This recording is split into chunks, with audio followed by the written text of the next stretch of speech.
Hello, আসসালামু আলাইকুম।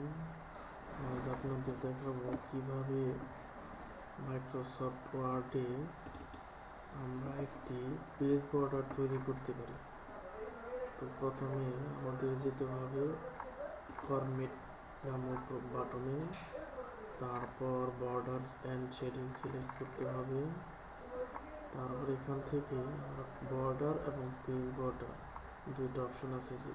যদি পেজ বর্ডার সিলেক্ট করতে চাই তাহলে পেজ বর্ডার আমাকে সিলেক্ট করতে হবে এবং এখান থেকে আমরা একটা যে কোনো স্টাইল সিলেক্ট করতে পারি এবং এটাকে কালার দিতে পারি এবং এটাকে মোটা যখন করার জন্য যে কোনো একটা সিলেক্ট করতে পারি।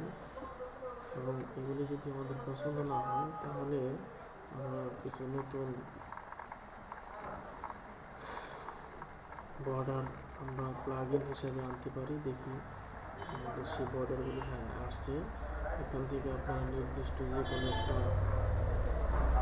সিলেক্ট করতে পারেন। যেমন একটা আমরা এটা নিলাম, ওকে বাটনে ক্লিক করেন, আমাদের একটা পেজ বর্ডার তৈরি হয়ে গেল। এভাবে আপনার ইচ্ছে করলে মাইক্রোসফট ওয়ার্ড থেকে একটি পেজ বর্ডার তৈরি করতে পারেন। ধন্যবাদ।